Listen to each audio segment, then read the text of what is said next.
Selalu salatul muwaddi' kita sering dengar. Jadikan ini salat akhir salat. Setelah ini nanti wafat. Ya bikum bismillah. Ahlan bikum di balik podcast. Seperti biasa kita masih ngobrol dari Tarim, dan kali ini kita masih ngebahas seputar Madrasah Ramadan. Dan untuk tamu kali ini kita bersama Sayyid Nizar bin Syihab. Gimana Bib, sehat Bib? Alhamdulillah sehat. Di mana aja? Enggak pernah Di kelihatan. sini, masih di dalam musola. Kemarin enggak kelihatan, kemana aja? Bib? Mungkin awal-awal tahun kemarin kita di Inat. Di Inat ya. Ya, tapi tahun berikutnya udah mustawa berikutnya 3 bulan lebih mungkin di sana. Terus kembali lagi ke Darul Mustafa, alhamdulillah ya. Ngapain di Inat? Di Inat ya khidmah. Sanadul khidmah. Sanatul khidmah di sana kebetulan ditertibkan ke Inat. Di Inat. Iya, bantu anak-anak di sana. Sekalian kita juga sih ngambil manfaat. Bareng sama ini juga, Ustaz Abdul Salam tadi. Enggak, kebetulan kita setelah yang masanya kita mustawa awal selesai, anak dipindah ke Darul Mustafa, datang ini Ustaz Abdul Salam. Ustaz Abdul Salam, Masya Allah. Ustaz, untuk sampai ke sana dari khidmat nih harus ngelewatin level-level apa, Ustaz? Kalau mau dari awal, ya di dalam Mustafa ma'ruf ada tertib Qismul Lughah. Iya. Itu kalau mau dari awal. Terus ibtidai. Terus i'dadi. Terus ittila atau dikenal ya banyak orang tahu dengan nama Tsanawiyah. Ya, kalau di sini dinamakan ittila. Setelah itu ya sanad khidmah. Sanatul khidmah. Ya. Habis itu balik lagi belajar. Habis itu ya masuk lagi kita ke alamiah atau takhasus, ya doain aja semuanya lancar. Masya Allah. Ya. Jadi hal yang terbaik. Alhamdulillah. Emang itu berarti udah lama itu ya Bib ya? Udah ngeliatin level-levelnya. Iya, tapi alhamdulillah Al-Fagir ya saya pas datang enggak masuk ke Qisim Lughah, dan juga ada sebagian marhala yang loncat. Iya, loncat. Masya Allah. Ya. Antum di Indonesia di mana, Beb? Di Indonesia sebenarnya anak tinggal di Palembang, tapi akhir-akhir ini ya keluarga pindah ke Jakarta. Masya Allah. Ya Jakarta. Tapi anak masih setengah-setengah lah. Ya kadang ke pas pulang kembali kemarin setengah mungkin di Jakarta, setengah ke Palembang gitu. Palembang. Ya. Insyaallah. Mampir ke Tegal ntar, Beb. Ya insyaallah itu juga mampir tuh ke Palembang atau ke Jakarta. Pengen Beb ketemu teman-teman sana. Iya banyak. Ya, insyaallah. Untuk Madrasah Ramadan ini tim Bahthul Ilmi pilih untuk antum ini tutorial bagaimana kita belajar untuk sholat yang khusyuk. Bahasanya tutorial, Zat. Tapi sebelumnya, Zat, mungkin bisa dijelaskan apakah ada halaqah, Zat? Apakah ada hubungan gitu antara khusyuk dan sholat itu? Sebelumnya ya kalau antum bilang pembahasan ini agak berat ya, soalnya kita sendiri belum bisa sholat khusyuk, tapi insyaallah kita berbicara yang maksud duluan, kita maksud kepada diri sendiri, terus kepada mereka yang mendengar kalau emang insyaallah diberikan oleh Allah manfaat. Mungkin kita mulai. Allah Subhanahu wa taala berfirman, A'udzubillahi minasyaitonir rajim. Bismillahirrahmanirrahim. Qad aflahal mu'minun alladzina hum fi salatihim khashi'un. Dalam ayat ini Allah Subhanahu wa taala berfirman, sungguh bahagia ataupun beruntung para orang-orang yang beriman. Enggak sebatas seperti itu, tapi Allah Subhanahu wa taala menyifati mereka orang yang beriman. Bagaimana? Allah Subhanahu wa taala berfirman, alladzina hum fi salatihim khashi'un. Mereka yang mendirikan salat, dalam salatnya mereka khusyuk, ataupun mereka yang khusyuk dalam salat. Di sini Allah Subhanahu wa taala memilih khusyuk dalam salat ini adalah cara buat kalian wahai orang beriman untuk mendapatkan keberuntungan di dunia ataupun di akhirat. Kita lihat di ayat lain Allah Subhanahu wa taala juga berfirman, inna salata tanha 'anil fahsya'i wal munkar. Sungguhnya salat mencegah dari perbuatan keji dan mungkar. Kalau kita salat benar, tidak ada masalah buat antum secara pribadi ataupun kekeluargaan, masyarakat atau semua hal. Insyaallah menjadi baik kalau salat kita benar. Tapi yang perlu kita lihat itu salat khusyuk. Tadi kita sebutkan. Salat khusyuk ini akan memberikan manfaat. Terus Allah Subhanahu wa taala kita lihat. Allah Subhanahu wa taala juga berfirman, "Wasta'inu bis-sabri was-shalah. Wa innaha lakabiratun illa 'alal khashi'in." Kita ambil sebagian akhir, wa innaha, sungguhnya salat, lakabiratun illa 'alal khashi'in. Sungguh berat kecuali bagi mereka yang khusyuk. Jadi kita lihat dalam ayat ini Allah Subhanahu wa taala seakan-akan menyuruh kita wahai orang-orang yang beriman, ketika ingin mendirikan salat, berusahalah kalian untuk khusyuk. Seperti kita lihat nanti bagaimana cara khusyuk itu. Kita pikir berupaya untuk khusyuk dalam salat. Terus setelah itu Allah SWT berfirman, wa innaha lakabiratun illa al khashiin. Kalau kalian telah mendapatkan sifat khusyuk dalam salat, kalian sendiri yang akan merasakan indah dalam salat itu sendiri. Wa innaha, sungguhnya salat, lakabiratun, berat. Tapi kecuali kata Allah, illa alal khashiin, bagi mereka yang khusyuk. Jadi harus dua-duanya. Pertama ente mulai dengan khusyuk, berusaha. Tapi kalau udah berkhusyuk, ente sendiri yang mau salat. Suka dengan salat. Kita dengar banyak hadis Nabi ketika salat, hatta tatafattara gadama. Oke. Kenapa seperti ini? Ya, merasakan lezatnya dalam salat. Bahkan sering beliau kalau Rasul sallallahu alaihi wasallam mengajak berbicara atau manggil Bilal, bilang arihna biha ya Bilal. Ya Bilal, anu mau istirahat, mau tenang.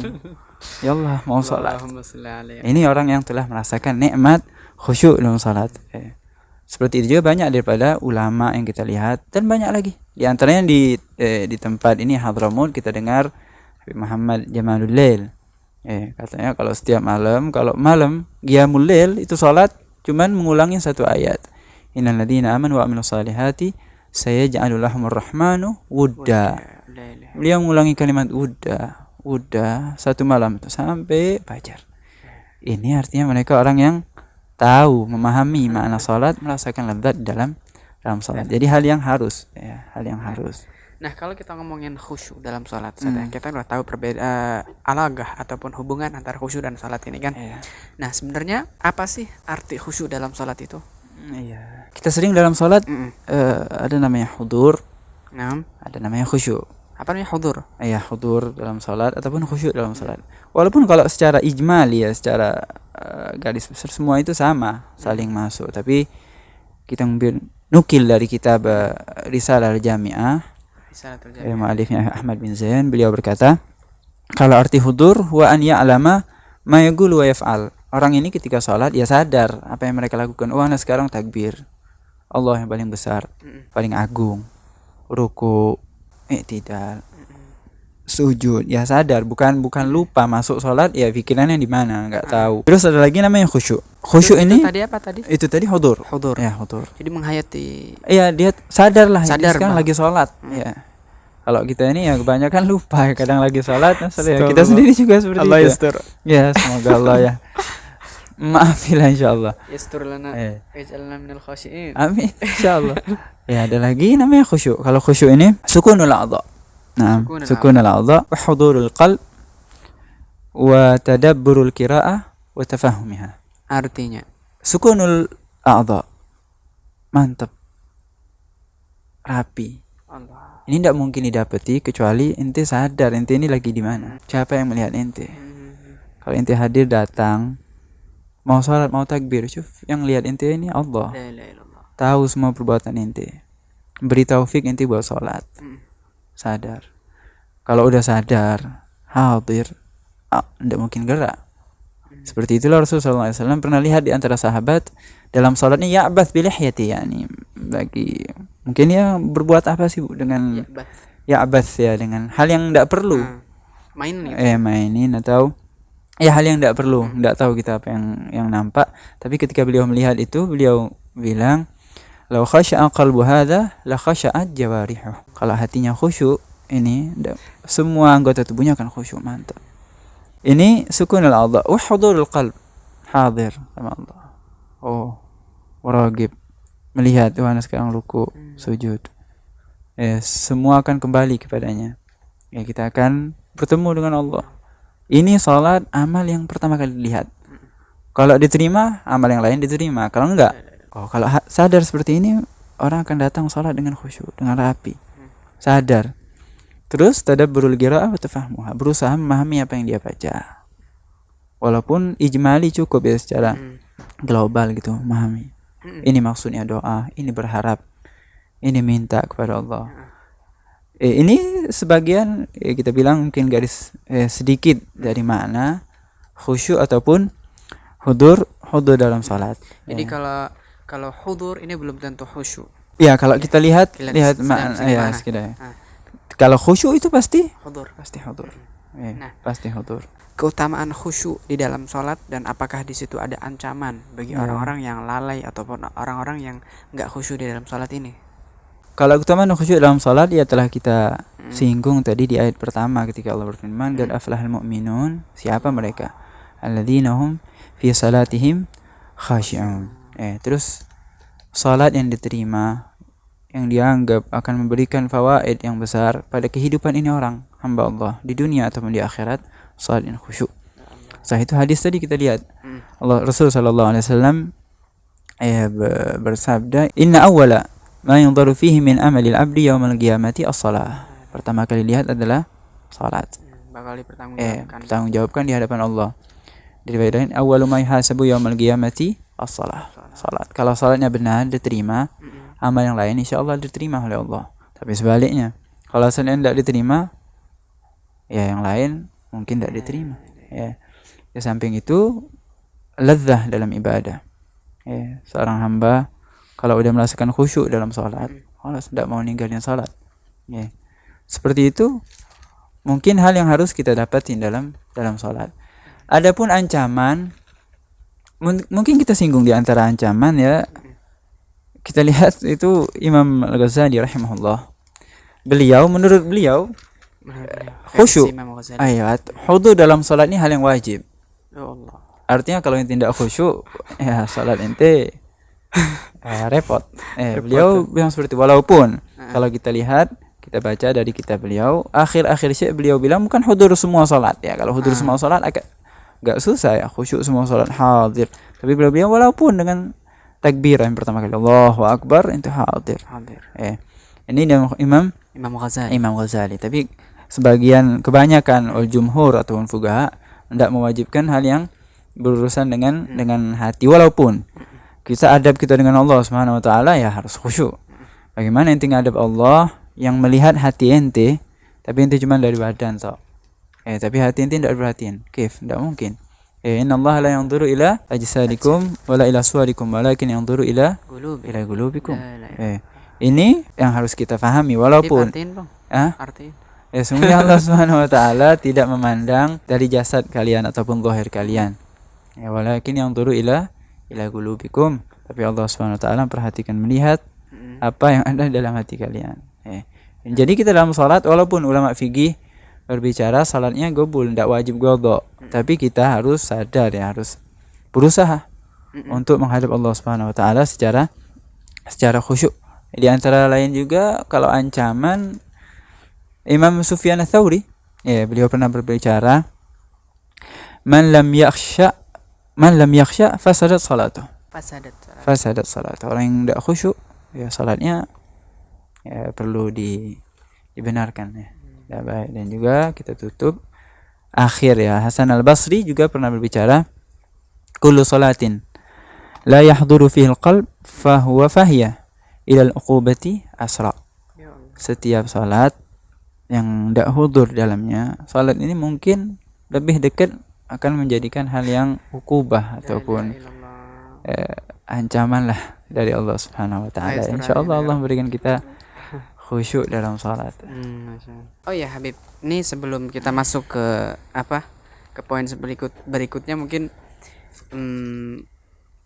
mampir ke pribadi antum kali ya. Wah. Biar kita lebih dekat dengan Syed Nizar nih. Mengenal Syed Nizar lebih dekat. Insyaallah. Habib Nizar, sebelum antum ke Tarim ini belajarnya di mana, Habib? Ana belajar di Palembang, pondok pesantren namanya Rubat Al-Muhibbin. Ketua Al-Habib Umar Abdul Aziz bin Abdurrahman bin Syahab, yang merupakan juga alumni dari Mekah ya, muridnya Sayyid Muhammad bin Ali Al-Maliki. Masyaallah. Habis itu langsung sini. Habis itu ya ke Solo dulu. Ya. Solo. Ya mungkin duf'ah pertama yang ada daurah di Solo. Duf'ah pertama ada daurah di Solo, kita habisnya langsung berangkat. Orang-orang beruntung nih yang ikut daurah nih. Ya ada yang beruntung, tapi sebagai yang nggak lulus dari daurah ya kasihan. Tapi insyaallah kullu semua ada hikmahnya ya. Ada. Karena masalah dari Mustafa itu setelah ada daurah munazzam, Bib. Iya, lebih rapi gitu. Ya alhamdulillah Habib Nizar, semoga bermanfaat apa yang antum jelaskan tadi ya. Nah, untuk menuju yang sedemikian luasnya seperti yang antum jelaskan, bagaimana Ustaz tutorial untuk kita ini bisa sholat dengan khusyuk? Rasanya tutorial. Iya. biar anak-anak muda juga Ya, denger. lebih keren ya. Pada intinya artinya sama aja, Bib. Ya sama, Iya. maksudnya juga sama. Maksudnya ada. Tapi ya kita harus ngikuti zaman ya, ngikuti zaman. Mungkin kita bisa bagi, situ ada hal yang berkaitan sebelum sholat dan hal di dalam sholat, bagaimana kita sholat. Ini royit ini anak ya, Oh iya, rapi ya. rapi. Antum masalah udah rapi sekarang. Ya salam Nabi. Oh, masalah wala. Kalau sebelum sholat ya pertama yang harus kita perhatian wudhu ya, bagaimana wudhunya kita. Karena orang khusyuk dalam wudhu akan memberikan khusyuk ghaliban pada umumnya. Ketika sholat, ketika khusyuk ya khusyuk dalam wudhu. Gimana ya khusyuk rapi, oh ini syariat dari Allah, oh ini sunnahnya Rasulullah, oh ini harus diperbuat, hadir seperti, bukan ya Allah, enggak ya, rapi dengan sunnahnya. Terus datang ke, dan juga perlu ya, menghilangkan ta'alluq ya, banyak pemikiran, oh dengan ini, oh ada urusan ini, atau mau makan ya, kalau ada waktu panjang makan ya, seperti makan dulu, tapi bukan makan ya masya Allah lupa, enggak, sekiranya hilanglah ta'alluqnya dengan makan ketika mau sholat. Dalam hadis, idza hadaral asya wal isya faqaddimul asya alal isya. Kalau hadir ketika inti mau sholat isya, maksudnya sholat pada umumnya ada makanan, baunya ini ganggu inti untuk sholat ya, sedikit qada'il haja yang ambil terus sholat. Bahasa tarimnya apa, Beb? Ya tenek-nek Itu lebih tahu mungkin. Ya, baunya ya Allah bil barakah, ambil sedikit ya sholat. Terus juga dalam fikih ya, makruh dalam sholat kita kalau nahan kencing ya, nahan kencing ataupun yang sepertinya. Namanya haqin, ada lagi haqib, ada lagi haziq. Ya, itu semua dalam bab itu ya, menahan buang air kecil, buang air besar, ataupun menahan buang angin dan semisalnya, ataupun pakaian yang sempit juga makruh. Di antara lain juga jangan sholat di tempat yang ada gambar ataupun ada ini. Itu hal yang zahir. Terus kita datang dalam sholat juga harus melihat, hadirin seperti tadi yang kita bilang. Oh ente sekarang di depan Allah, syuf. Melihat semua perbuatan ente. Ini sholat, ini semua nih. Dan juga setelah itu seperti Imam Ali Zainal Abidin, kalau mau sholat katanya pucat. Ditanya loh, ya Imam, hendak ada apa? Beliau bilang, ata'lamuna baina yaday man sa'agum au urid an agum. Ente sadar dah anak ini mau berdiri di hadapan apa? Siapa? Ini Allah Subhanahu wa taala. Terus mulai salat, salu salatul muwaddi, kita sering dengar. Jadikan ini salat akhir salat. Setelah ini inti wafat. Mikirin kalau seperti itu. Setelah ini inti wafat. Jadi ngebayangin kalau ini salat yang terakhir. Oh gimana itu? Salat terakhir. Hadir dengan seperti itu. Dan juga kalau bisa salat berjamaah. Ya pilih imam. Karena salat imam itu imam bisa ada juga manfaat, memberikan dampak kepada si makmum ya daripada hati mereka. Ini secara sebelum salat. Kalau di dalam salat mungkin kita nukil dari Habib Umar dalam kitabnya Taujihun Nabi. Banyak juga seperti, bukan Habib Umar yang menyebut seperti ini. Sebagian ulama dan juga banyak mereka bukan hanya seperti ini, tapi kita nukil dari kitab Taujihun Nabi. Yang pertama, hudurul qalb, hatinya hadir. Terus yang kedua, ya'lam ma yaqul wa yaf'al. Bukan hudur tok lagi salat. Enggak, sadar, ruku, baca Al-Fatihah. Takbir. Itu yang kedua. Yang ketiga, ya'mal wa yaf'al.